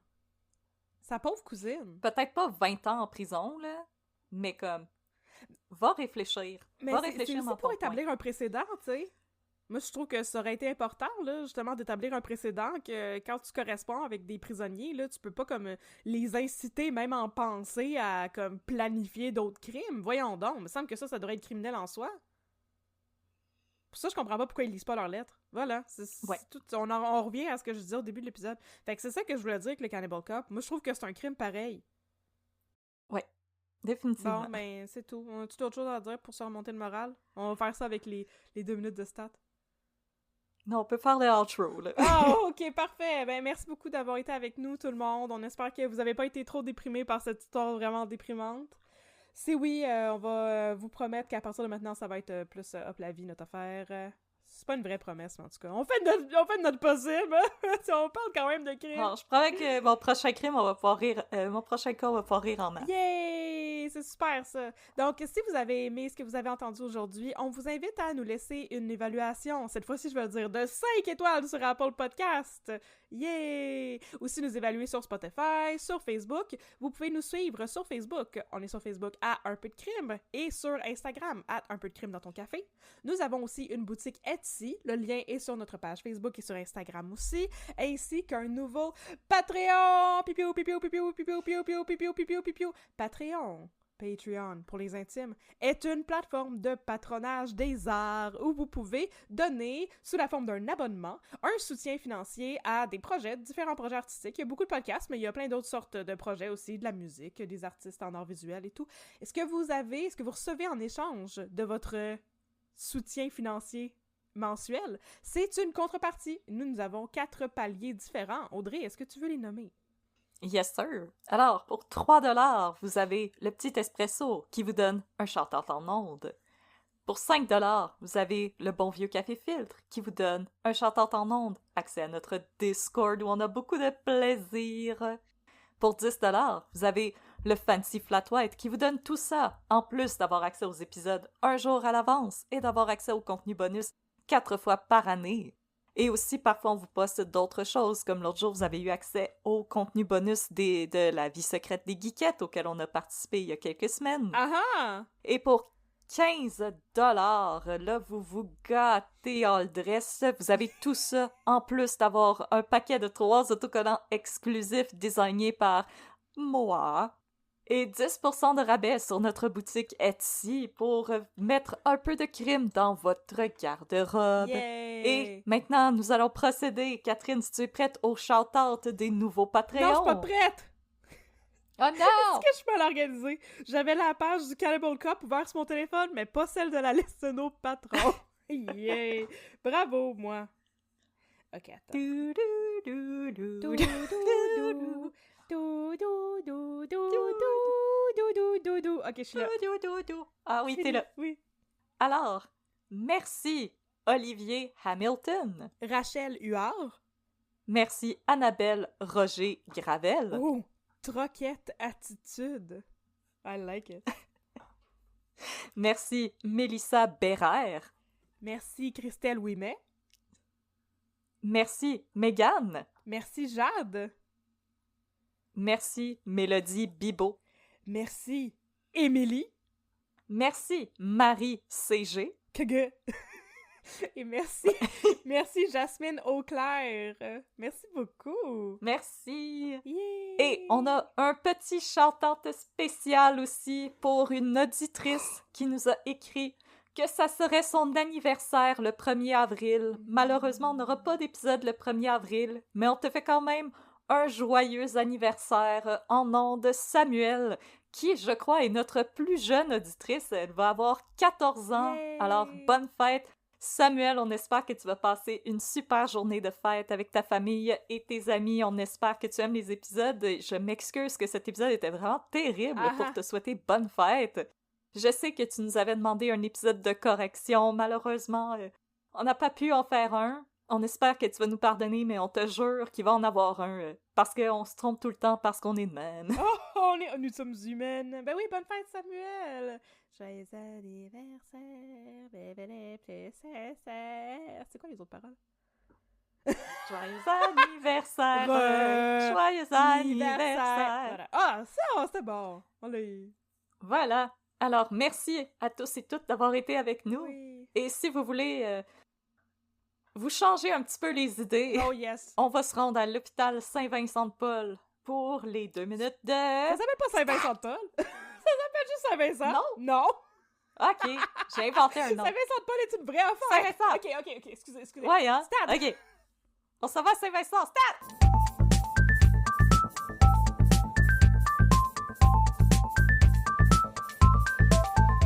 Ah, Docteur Audrey. Docteur Catherine, que se passe-t-il? j'ai une histoire très, très Mambo number 5 pour toi. Attends, on va aller dans le placard à supply. Oh yes, on va aller prêcher les toilettes dans le district 31, mais là, c'est littéralement ça qui arrive! Ah! Non, ok, je vais te conter une histoire. You coward! On aurait aimé ça! En tout cas, mais faut que je te conte une histoire pas mal scabreuse. Je sais pas si... Oh là là là là, je vais mettre de l'eau froide dans mon clean canteen. Alors, c'est l'histoire de notre docteur Lou Béga national, Jacob Faubert. Oh, avec ses beaux cheveux. Ouais, bonjour madame, c'est moi qui va te soigner aujourd'hui dans les urgences. Yes, voilà. sir. C'est mon imitation de Lou Béga, obligatoire. Donc, elle est parfaite. Le beau docteur Faubert, un soir, il y a une date. Oh! Avec une fille qui s'appelle Jade. Oh! Puis là, il la ramène chez eux à la fin de la soirée. Puis il se dit, tu veux-tu du vin? Puis là, elle dit, oui, je veux du vin, mais je veux d'autres choses. Puis il dit, oh, wow, wow, wow, oh, wow, wow, wow. Puis là... I'm not that kind of girl. Oui, c'est ça qu'il répond. Mais après ça, il commence à chanter Mambo number 5. Mais juste avec Jade. A little bit of Jade in my life, a little bit of Jade by my side. Puis là, voilà. Fait que là, ça vous laisse comprendre qu'est-ce qui s'est passé toute la nuit, toute la vie, comme dirait Marc Labrèche. Donc, le lendemain matin... Le cœur à la toi, tu le donnes à la moi. Le cœur à la moi, je le donne à la toi. Let's dance! Let's dance! Toute la nuit, toute la vie. Alors, le lendemain matin... Dr. Faubert, professionnel comme jamais, même s'il a passé toute une nuit de poune, il se pointe aux urgences pour le travail. Yes, sir. OK? Dédié. Puis là, il commence sa journée, puis il est comme, ouf, j'ai le pin échauffé. Il dit pas ça. Mais il commence sa journée de travail. Quand tout à coup arrive, Jade, aux urgences. She's back for more. She's back for more. Puis là, il est comme, allô? Puis elle est comme, allô, j'ai mal à la tête. Fait que là, il l'amène dans une pièce. Puis là, il va voir Suzanne Clément. Puis il est comme, Suzanne Clément, j'ai fait du poune avec la madame qui est dans la salle numéro 1. Est-ce que tu pourrais aller l'inspecter? Non, c'est pas ça. L'évaluer, whatever. Ce qui est comme, parce que là, je me sens... Faire son anamnèse. Ouais, parce que je me sentirais mal à l'aise d'aller faire ça. Me semble que c'est... Même si j'ai joué avec ses boules hier. Ouais, c'est ça, exactement. Fait que je suis pas la bonne personne pour faire ce travail d'urgentologue. Fait que là, Suzanne Clément est comme... Ho, ho, ho! Ah, comme faut bien... Casanova va! Non! Fait que là, elle va évaluer la madame. Fait que là, la madame est en Jade. Puis là, Jade a dit, j'ai mal à la tête. Puis là, Suzanne Clément a dit, ah, ben là, ça fait combien de temps que t'as mal à la tête? Puis là, t'as dit, ah, ben c'était comme depuis cette nuit.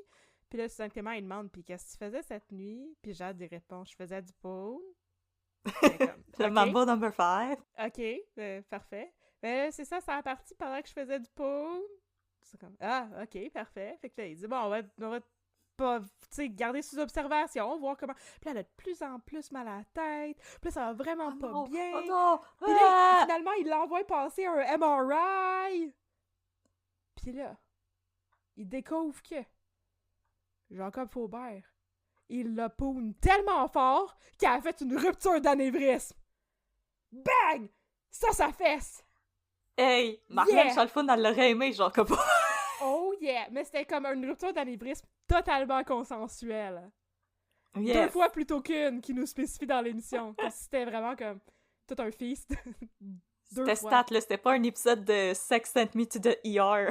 Non, c'est vrai. Mais tu sais, il était comme, en tout cas, on a fait l'amour 2 fois. Puis je suis comme, il aurait pu crank it up. S'il voulait nous impressionner 5 fois, 6 fois.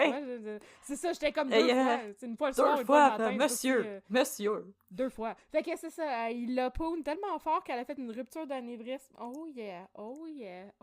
Fait que là, il surveille ça. Puis là, pendant ce temps-là, il y a Sophia, fugueuse, qui est la petite infirmière qui doit s'occuper d'elle. Puis là, Jacob va la voir, puis il est comme, bonjour Sophia, je sais qu'on a couché ensemble dans genre l'épisode 2 de l'émission, puis plus jamais depuis. Mais en tout cas, la madame, dans la salle numéro je sais pas quoi, elle a fait une rupture d'anévrisme parce qu'on a fait du poune. Je veux pas que ça affecte la manière dont tu la traites. Puis là, Sophia est comme, non, je vais être vraiment très chill! Mais on entend tout dans sa voix que c'est pas vrai par tout. Ouais.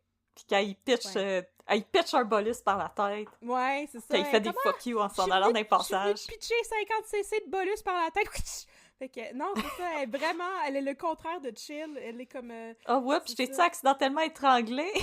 Pardon! En te mettant ton intraveineuse? Elle est un parfait stéréotype d'une jeune femme qui est comme, ouais, on peut juste coucher ensemble, je m'engagerai pas, tu sais, ça nous engage à rien, je développerai pas de sentiments, puis là, 15 minutes après, comme je peux te rencontrer ta mère, c'est ça, elle est ce stéréotype-là, Sophia. C'est bien le fun, écoute. Fugueuse. Fugueuse. Écoute, tout un personnage, on va consacrer un épisode à elle. Fait que c'est ça, finalement, le fin mot de l'histoire, qui est quand même, hashtag la romance, c'est que Jacob Faubert, le playboy invétéré qui donne des anévrismes à toutes les belles femmes de Montréal, ben, il a continué de sortir avec Jade après! Ben là, c'est comme, I feel bad. T'as failli mourir à cause de mon dit. Mais non, mais c'est-tu pas assez l'amour, ça? C'est donc bien beau! Ça prouve que l'amour existe encore. L'amour existe encore. Car je fais un anévrisme à cause de ton pin. Alors je n'ai plus de doute. L'amour existe encore. Voilà. Fait que c'est ça qui était beau dans Stat. Wow. C'était quand même beau, hein? Wow. Luc Dion est comme, j'ai jamais pensé à celle-là. Mais moi, je trouve que l'affaire de Sophia, là, qui est comme, ouais, je suis totalement chill avec toi, Jacob, et toutes les femmes avec qui tu couches et tout, c'est exactement comme le 180 que toutes les femmes dans District 31 faisaient à la seconde où est-ce qu'il y avait un chum, il était comme super possessive, super jalouse, puis avant, c'était comme, je suis une strong, independent woman, je n'ai pas besoin d'hommes. Et maintenant, j'ai besoin des popettes à poupou. C'est donc bien poche. Je trouve ça vraiment poche. C'est décevant parce que comme c'est une femme queer qui écrit Stat, fait qu'on se serait attendu à un petit peu mieux de ça. Ouais, je me serais attendue à quelque chose d'un peu plus original. Mais je veux dire, peut-être qu'elle a décidé que Sophia, ça allait être genre le bouc émissaire de l'émission parce que comme tout le monde haït ce personnage-là, on dirait. Ouais. Puis comme elle incarne à peu près toutes les affaires qui fonctionnent pas pantoute dans Stat. C'est comme... OK. Puis pourquoi qu'elle est dans toutes les hosties de meetings avec les docteurs à la place d'Audrey? C'est juste une infirmière, c'est même pas la chef infirmière. Pourquoi qu'elle est là? En tout cas, je comprends rien. Je comprends rien ce qui se passe dans Stat, mais ça m'a fait plaisir de partager ça avec toi, Dr. Audrey. Yes, sir! Je vais aller soigner une autre femme qui a fait une rupture d'anévrisme après avoir couché avec Dr. Faubert. Bye. Hey, il y a des armes de destruction massive dans ses pantalons. Oh yeah! Yeah! Bon, ben, sur cette note sexy, on va se laisser. Oh yeah! Parce qu'il y a une file d'attente pour l'armoire à supply. Pour Frencher dans l'armoire à supply? Oh. Ouais, Manu puis Marco, ils ont besoin d'espace. Alright, Stat! Stat!